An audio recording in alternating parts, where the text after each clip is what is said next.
Hello students, welcome to my channel. இந்த வீடியோவில் 10th standard Tamil first midterm முதல் இடைத்தேர்வுக்கான model question பேப்பரை பார்க்கலாம். அதுக்கு முன்னாடி என்னோடய சேனல் ஸ்ரீ ஈஸி மேக்ஸை சப்ஸ்கிரைப் பண்ணாதவங்க சப்ஸ்கிரைப் பண்ணிக்கோங்க. கூடவே பெல் ஐக்கானை கிளிக் பண்ணுங்கள். நான் போடுற வீடியோவோட நோட்டிஃபிகேஷன் உங்களுக்கு வரும்.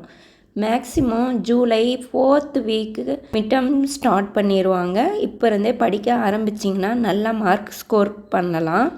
ஃபஸ்ட்டு 3 இயல் தான் ஃபஸ்ட்டு மிட்டமுக்கு கேட்பாங்க. எல்லா டிஸ்ட்ரிக்ட்டுக்கும் இதை சேம் போர்ஷன் தான். 1 மார்க் மேக்ஸிமம் புக் பேக்லேருந்து கேட்பாங்க. அடுத்து 2 மார்க்ஸ் கேட்டிருக்காங்க. 11வது வினா கட்டாய வினா மனப்பாட திருக்குறள்லேருந்து கேட்பாங்க. மனப்பாட திருக்குறள் நல்லா படிச்சுக்கோங்க. அடி பெறலாமல் எழுதினா தான் ஃபுல் மார்க் கிடைக்கும். அடுத்து 2 மார்க்கில் ஃபஸ்ட்டு கொஷின், வேங்கை என்பதை தொடர்மொழியாகவும் பொதுமொழியாகவும் வேறுபடுத்தி காட்டுக. எல்லா எக்ஸாம்லேயும் இந்த கொஷின் கேட்பாங்க. ஸோ நல்லா படிச்சுக்கோங்க. அடுத்து 9th கொஷின், வசன கவிதை குறிப்பு எழுதுக. இதுவும் ரொம்ப ரொம்ப இம்பார்ட்டன்ட் கொஷின். எல்லா எக்ஸாம்லேயும் திரும்ப திரும்ப கேட்கக்கூடிய கொஷின். அதனால் நல்லா படிச்சுக்கோங்க. முதல் இயலில் ஃபஸ்ட்டு 2 கொஷினும் ரொம்ப ரொம்ப இம்பார்ட்டன்ட். ஸோ நல்லா படிங்க.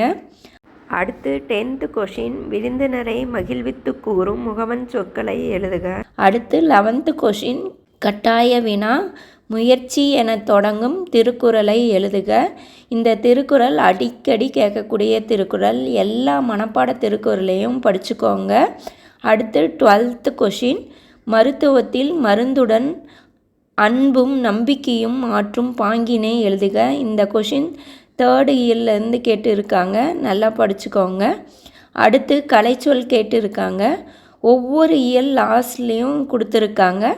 அதை எல்லாத்தையும் ஒன்று விடாமல் நல்லா படிச்சுக்கோங்க. ஏதாவது 2 கண்டிப்பாக கேட்பாங்க. அடுத்து பொறித்த என்ற சொல்லுக்கு பகுபத உறுப்பிலக்கணம் எழுதுக.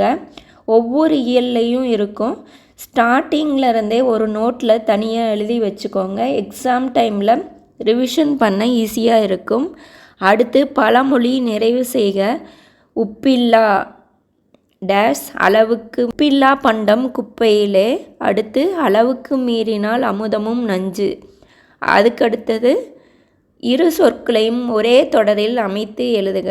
சிலை சீலை, மலை மாலை, மலையில் நானும் என் நண்பனும் மாலை பொழுதில் ஏறினோம். இந்த மாதிரி உங்களுக்கு என்ன தோணுதோ அந்த எக்ஸாம்பிளில் இந்த மலை மாலை சிலை சீலை இந்த 2 வேர்டும் ஒரே சென்டென்ஸில் இருக்கிற மாதிரி எழுதணும். அவ்வளோதான். ரொம்ப ரொம்ப ஈஸியாக மார்க் வாங்கலாம்.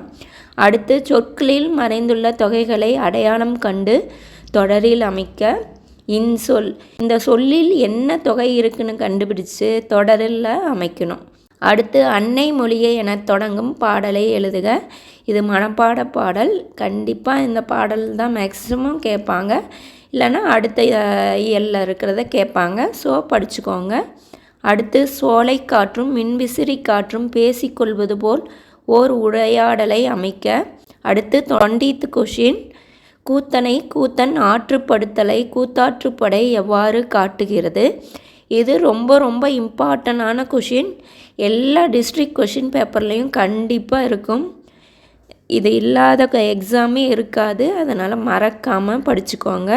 அடுத்து வேலோடு நின்றான் இடுவென்றது போலும் கோலோடு நின்றான் இரவு என்ற குறளில் இடம்பெற்றுள்ள அணியை விளக்குக. அல்லது எடுத்துக்காட்டு உவமி அணியை குறள் எழுதி விளக்குக. இந்த மாதிரி அணி 2 விதத்தில் கேட்பாங்க. அதனால் எந்தெந்த திருக்குறள் அணி இருக்கோ அதை நல்லா படிச்சுக்கோங்க.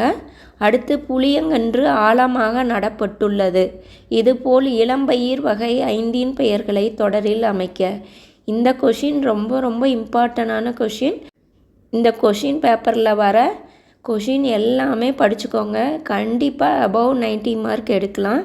அடுத்து மாளாத காதல் நோயாளன் போல் என்னும் தொடரில் உள்ள உவமை காட்டும் செய்தியை விளக்குக. அடுத்து மாநில அளவில் நடைபெற்ற மரம் இயற்கையின் வரம் என்னும் தலைப்பினை கட்டுரை போட்டியில் வெற்றி பெற்று முதல் பரிசு பெற்ற தோழனை வாழ்த்தி மடல் எழுதுக. அடுத்து காட்சியை கண்டு கவினுரை எழுதுக. 3 இயல்லேருந்து ஏதாவது ஒன்று கண்டிப்பாக கேட்பாங்க. அதனால் நல்லா படிச்சுக்கோங்க. ஈஸியாக மார்க் வாங்கக்கூடிய கொஷின் இது. அடுத்து புயலின் போது நீங்கள் உங்களையும் உங்கள் குடும்பத்தாரையும் காப்பாற்றும் வகையில் செய்யும் செயல்களை வரிசைப்படுத்தி எழுதுக. அடுத்து மொழிபெயர்த்து எழுதுக. அதுக்கு அடுத்தது விரிவான விடையளி, சான்றோர் வளர்த்த வளம், அடுத்து அன்னமையா கதை படிச்சுக்கோங்க. தமிழின் சொல்வளம் பற்றி புதிய சொல்லாக்கத்திற்கான தேவை. இந்த 3 நெடுவினா படிச்சிங்கன்னா கண்டிப்பாக ஒரு நெடுவினா ஈஸியாக அட்டன் பண்ணிடலாம். அடுத்து எல்லா சப்ஜெக்ட்டுக்கும் இம்பார்ட்டண்டான கொஷின் போடுவேன். மறக்காமல் ஸ்ரீ ஈஸி மேக்ஸ் சேனலை சப்ஸ்கிரைப் பண்ணிக்கோங்க. வாட்ஸ்அப் சேனலை மறக்காமல் ஃபாலோ பண்ணுங்கள். இம்பார்ட்டன்ட் கொஷின்ஸ் அப்லோட் பண்ணுவேன்.